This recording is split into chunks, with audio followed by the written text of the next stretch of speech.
Fala galera, tudo bem?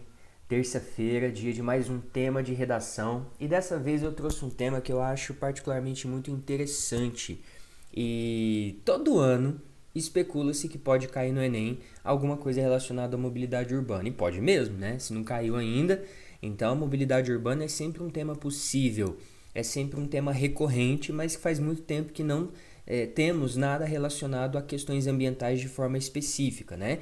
Então a gente teve aí o estigma associado às doenças mentais na sociedade brasileira, a gente teve em 2020 sobre a democratização do acesso ao cinema e, portanto, nada mais, nada menos do que interessante a gente trazer essa discussão à tona. E aí eu resolvi pensar nesse recorte, né, para não falar só de mobilidade urbana, porque esse é um recorte que a gente está muito acostumado, mas uma parte específica da mobilidade, do transporte das pessoas, que é sobre o compartilhamento de veículos e a mobilidade urbana no Brasil. Não sei se você vive em alguma grande cidade ou já teve a possibilidade de usar ou de alugar algum veículo, por exemplo, por 1 hora, por 30 minutos, por 2 horas, né? Ou então você está em alguma cidade turística, você não levou sua bicicleta, mas tem uma bike ali ou um patinete no calçadão, você consegue alugar aquela bicicleta por um aplicativo, usá-la num determinado circuito que você queira percorrer e devolver essa bicicleta não necessariamente no mesmo ponto de onde você a pegou, né? Mas às vezes em outro ponto, em uma outra estação, onde essa bicicleta pode ser guardada. Patinetes muitas vezes ficam ali, né, disponíveis nas ruas. E o que é isso? É o compartilhamento de veículos. Então o que está acontecendo e por que eu trouxe esse tema para a gente refletir? Ele tem muito cara de Enem. Com a crescente urbanização e consequente aumento do congestionamento, falta de estacionamentos e problemas relacionados com a poluição, os serviços de compartilhamento de carros, ou então em inglês o car sharing, emergem como alternativas potenciais. Contudo, apesar da difusão e dos potenciais benefícios, esses compartilhamentos de veículos apresentam restrições e desafios. Vamos pensar sobre alguns desses desafios e também alternativas? Então eu começo só lembrando que a prova do Enem vai trazer um problema concreto que vai ser um problema. Né? Nunca vai ser uma situação que já está plenamente resolvida, que já está plenamente enfrentada e consolidada. Não, pode ser uma boa alternativa, pode ser um bom caminho, mas enfrentam-se desafios. Se a gente for pegar o tema da democratização do acesso ao cinema, é claro que a cultura ela é um direito que está lá na Constituição, né? E ter o acesso ao cinema garantido a todas as pessoas é fundamental para a gente também estimular a cultura, porém não é o que acontece, e aí a coletânea nos mostra que não acontece pela questão da desigualdade social, e aí a gente poderia inclusive problematizar a ideia de cultura no Brasil, dependendo da cultura, ela é restrita a determinados públicos, em geral quem tem mais poder econômico. Então vamos pensar um pouco em algumas questões relacionadas a esse tema. Bom, a Toyota, para vocês terem uma ideia, ela está fazendo um estudo para decidir qual é a melhor opção para trabalhar no segmento de carro compartilhado no Brasil. A iniciativa faz parte da proposta da empresa de colaborar com o futuro da mobilidade. O direcionamento global da companhia pressupõe que todas as pessoas têm o direito de se locomover de diferentes maneiras. Por isso, as iniciativas incluem desde inovações voltadas a pessoas com mobilidade reduzida até o desenvolvimento de projetos de mobilidade em grandes centros urbanos. Deixo aqui uma pergunta: quem será que são todas essas pessoas aqui, né?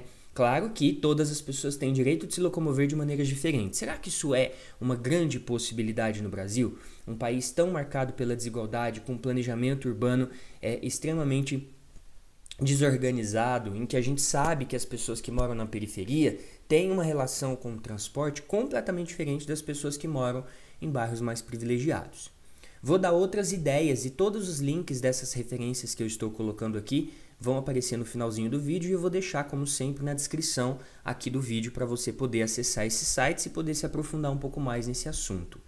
Ciclovias na periferia são tão importantes quanto saúde e escola, né? Muitas pessoas na periferia usam as bicicletas para locomoção por motivos óbvios, né? É muito mais barato, é muito mais econômico do que ter uma moto, ter um carro e se locomover, fora a questão do planejamento, que nem sempre é fácil se locomover com carros, por exemplo, em lugares onde as vias não são tão largas, então a questão da falta de planejamento. Uber quer gerir o transporte público. Empresa pretende integrar serviços como ônibus e metrô para se tornar a Amazon do transporte, né? Empresa lança serviço de compartilhamento mensal de carros. O serviço, que inclui seguro, pode trazer renda extra aos proprietários de veículos que rodam pouco. Os automóveis são disponibilizados sempre limpos e com tanque cheio. Ou seja, eu tenho um carro, mas vamos supor que meu carro fica de segunda a sexta-feira na garagem porque eu estou trabalhando de home office, por exemplo. Então eu ofereço meu carro para um serviço de compartilhamento mensal de carros. Isso também já existe e é muito comum.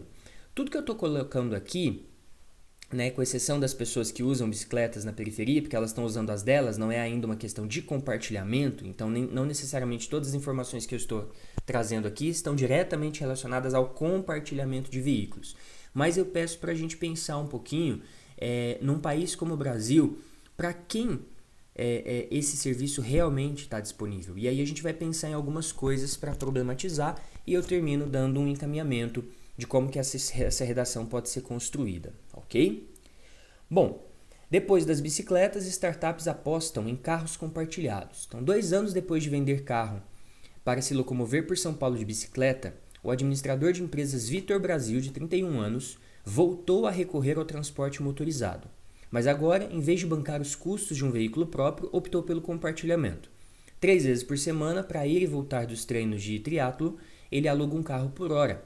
Às vezes também pega o carro para ir rapidinho ao supermercado, já que não dá para carregar sacolas na bicicleta. Isso é muito interessante, o compartilhamento de automóveis, de veículos, enfim, porque uma pessoa que mora numa cidade, por exemplo, como São Paulo, não precisa do carro 24 horas por dia. Talvez ela use o carro ou precise do carro mesmo 2, 3 vezes por semana, como disse aqui o Vitor, ou então para ir ao supermercado. Por que eu vou arcar com todas as despesas de ter um veículo, né? Gastar com garagem, seguro, a manutenção do veículo, combustível, se eu uso pouco esse veículo e eu tenho outras alternativas, né? Eu tenho o metrô, quando for necessário, eu tenho a bike que eu posso alugar. Vou dar outro exemplo, a gente está vendo cada vez mais a construção desses condomínios inteligentes, né? Onde você tem aplicativos que resolvem várias situações, ou seja, as máquinas de lavar ficam na área de serviço comum do prédio, então não preciso de uma máquina de lavar para cada apartamento. E por que a bicicleta também não pode ser assim? Se eu não sou um esportista, a bicicleta não é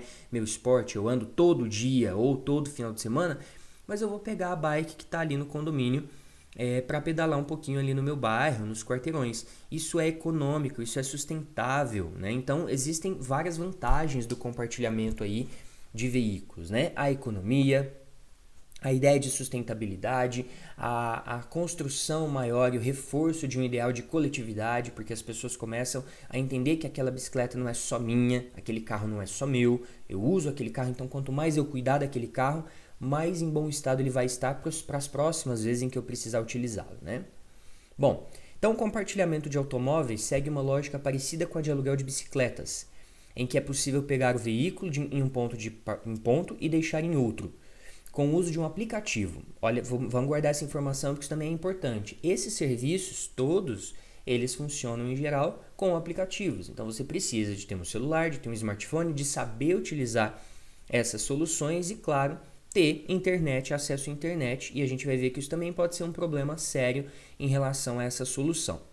No mundo, esse mercado já chamou a atenção de grandes montadoras, mas no Brasil são as pequenas empresas, a maioria startups, que dominam a prestação desse serviço. Atualmente, elas operam com cerca de 8 mil veículos e têm 230 mil usuários cadastrados, a maioria em São Paulo. Faz muito sentido quando a gente pensa na metrópole, na grande cidade, e o fato de São Paulo estar numa região muito dinâmica em termos de apostas tecnológicas. Bom, então a gente tem que pensar em alguns desafios, né?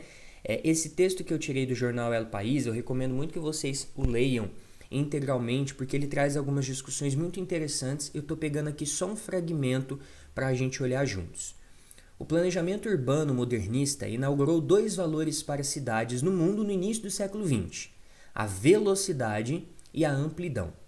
Consequências diretas do advento do automóvel, mas também frutos da crença na tecnologia e na ciência que transformam a vida através da revolução industrial, da industriosidade, como diz Walter Benjamin, e que produziram grandes concentrações urbanas, A velocidade e a amplidão viraram marcas indeléveis de um espírito do tempo que origina-se na Europa, no caso, né? Mas caracteriza-se como identidade da cidade americana. Ou seja, quando o carro surge, né, nos espaços urbanos, existe muito, e aí se a gente for até um pouquinho para trás e olhar as vanguardas europeias e o futurismo, as novas tecnologias inauguram essa ideia de uma cidade dinâmica, veloz, rápida, e o carro é muito símbolo desse movimento. Contudo, né, com cada vez mais pessoas tendo seus próprios carros, claro que o efeito disso é um trânsito cada vez mais caótico, prejudicial à saúde física e emocional das pessoas, porque polui mais e porque ele é mais desgastante, né? Então, repensar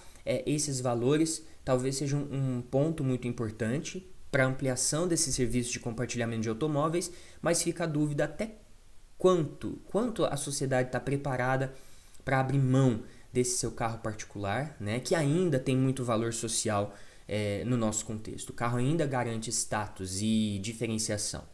Bom, velocidade e amplidão converteram-se valores políticos. Como consequência, o transporte público não é priorizado nos orçamentos ou nas políticas urbanas. Sua realização, assim como sua gestão, sua eficiência, são considerados de modo paradoxal sonhos utópicos, porque precisam ser feitos lentamente, porque são conquistados paulatinamente. E aí a gente nota muito isso quando, por exemplo, o prefeito de São Paulo era o Haddad e ele teve um projeto para diminuir as velocidades máximas de algumas vias em São Paulo, para estimular mais que os ciclistas pudessem transitar na cidade com tranquilidade. Assim que mudou a gestão, as velocidades voltaram ao patamar original. Então, além de essas mudanças serem lentas e paulatinas, elas também enfrentam esses desafios de políticos mesmo, no sentido de partidos diferentes que vão ter visões diferentes em relação à mobilidade. Outro fato muito importante quando a gente considera um tema como esse é que 3 em cada 4 brasileiros acessam a internet, o que equivale a 134 milhões de pessoas. Embora a quantidade de usuários e os serviços online utilizados tenham aumentado, ainda persistem diferenças de renda, gênero, raça e regiões. Então, esse compartilhamento de veículos definitivamente não é para qualquer um. As informações são da pesquisa TIC Domicílio, de 2019, mais importante levantamento sobre acesso a tecnologias de informação e comunicação. E olha só alguns dados interessantes dessa pesquisa. 74% dos brasileiros acessaram a internet pelo menos uma vez nos últimos 3 meses, o que significa que 26% continuam desconectados. No grau de instrução, 97% dos usuários que têm curso superior acessam a rede e 16% dos analfabetos ou da educação infantil usam a internet. No recorte por renda, o nível de acesso foi de 61% entre os que ganham menos de um salário mínimo, 86% entre os que recebem de 3 a 5 salários mínimos e 94% entre os usuários com remuneração acima de 10 salários mínimos. Então existe uma questão aí, um desafio muito grande, que é o desafio de renda. Numa sociedade marcada pela desigualdade, em que 1/4 da população brasileira não tem acesso à internet, como chegar até essas pessoas os serviços de compartilhamento de automóveis, né? Então não é esse mundo utópico que se desenha, que todos vão poder usar diferentes meios de transporte, enquanto o Brasil não enfrentar também problemas estruturais, como as diferenças de renda, as falhas na educação. E aí, deixo aqui para finalizar a nossa aulinha de hoje uma sugestão de como vocês podem organizar as ideias. Então uma ideia poderia ser começar a introdução, né, falando desse crescimento urbano no Brasil que ocorreu de modo desorganizado. Então, a formação das cidades e o crescimento se deu muitas vezes de forma não planejada. E qual que é uma possível relação disso com o tema? A gente pode mencionar que, num contexto do século XXI, em que cada vez mais você tem tecnologias, surgem propostas ou alternativas de meios de transporte compartilhados. Só que aí a gente problematizaria que as desigualdades sociais elas são um desafio para a ampliação desse serviço e também, por exemplo, o fato de que o carro particular ainda é símbolo de valor social no país. Ou seja, a gente pode, num primeiro parágrafo de argumentação, explorar esse crescimento urbano descontrolado ou não planejado, que potencializa as desigualdades sociais. Então, quem tem menos recursos mora nas regiões mais afastadas, com menos infraestrutura de recapeamento, de ruas largas e planejamento. E claro que isso vai dificultar ou impossibilitar que essas pessoas se valham dessas soluções que são sustentáveis e que são viáveis em termos econômicos, somado ao fato de que a gente tem um quarto da população brasileira que não tem acesso à internet. Então, são serviços oferecidos pela internet e a internet e o acesso a ela não é democratizado no Brasil. Então, trazer um pouco no primeiro parágrafo essa problemática socioeconômica. E no outro, discutir que para que esse serviço ele cresça no Brasil é preciso que haja uma mudança na relação que as pessoas têm com o carro e com os meios de transporte em geral. Então é preciso de sair de uma ideia mais individual, privada, para uma questão mais coletiva. E a gente sabe que a gente vive num país em que o ideal de particular e a vida particular e os interesses privados eles ainda prevalecem em comparação com o coletivo, né? Inclusive, eu estou falando aqui do carro particular ainda símbolo de status, tem um poema que eu recomendo vocês lerem que se chama Eu, Etiqueta, do Drummond, né? Então ele trata de alguém que está tão preso às marcas, aos produtos, que perde a sua identidade. Então é interessante pensar também que para que esses serviços cresçam, é importante que haja a disseminação, o estímulo a um ideal de coletividade.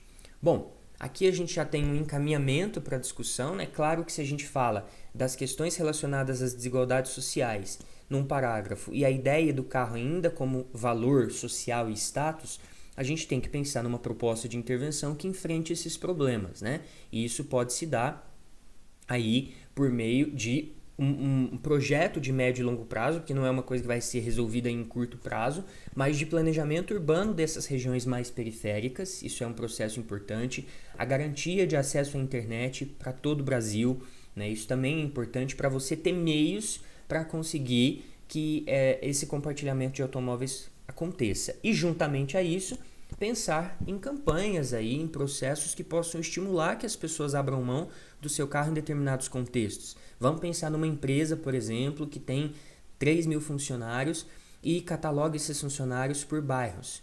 E aí ela estimula, por exemplo, que 4, 5 pessoas que moram próximas que façam rodízio de carro. Cada dia da semana vai uma, né? E aí você está economizando, porque se eu teria que 5 dias de carro para o serviço eu vou uma vez só, com o meu carro, então eu economizo. E obviamente a gente vai tirar 4 carros de circulação. O compartilhamento de automóveis ele não precisa ser só uma questão que você paga para alugar um carro por uma hora. Pode ser também esse estímulo a essa divisão e esse compartilhamento entre pessoas que moram próximas. E isso também estimula um ideal de coletividade. Beleza? Como eu falei, só para fechar, para a gente não esquecer, lembre-se então de que o tema do Enem será um problema social e a gente tem que trazer essa problemática para sugerir uma solução. No seu texto, procure trazer fatores para sustentar a sua tese. Então, se a gente está falando de uma desigualdade social e da ideia do carro ainda como valor de status, vá buscar informações que provem essa desigualdade social e por que ainda existe esse valor de status agregado ao automóvel particular. E outra coisa importante é lembrar que a sugestão para o enfrentamento do problema não visa resolvê-lo completamente, mas dar caminhos. Então esses caminhos eles podem se desenrolar a médio e longo prazo. É importante num tema como esse, porque a gente pode ficar preocupado, nossa, mas eu tenho que solucionar esse problema para amanhã? Não, nada impede que a solução, a mudança real de comportamento venha daqui 5 anos, 10 anos. É uma sugestão, um caminho para enfrentar aquelas problemáticas que você apresentou. Deixo aqui para finalizar a sugestão de 2 vídeos que falam sobre a questão do compartilhamento. Aqui é um vídeo, China, os super aplicativos e a economia do compartilhamento. E aqui um vídeo da UOL, que eu também deixo os meus questionamentos aqui, né? Em que ele fala que o compartilhamento permitirá que todos andem de BMW. Quem são esses todos? Será que a gente pode realmente no Brasil dizer que isso está próximo de acontecer, o que vai acontecer? A não ser que a gente enfrente as desigualdades sociais, isso não vai efetivamente acontecer. Como eu falei, as referências que estão aqui das informações que eu trouxe, eu vou deixar também na descrição do vídeo. Se tiver curtido esse conteúdo, se te ajudou, comenta aqui embaixo, acrescenta a discussão. Semana que vem, terça-feira, tem tema novo. Um grande abraço. Tchau, tchau.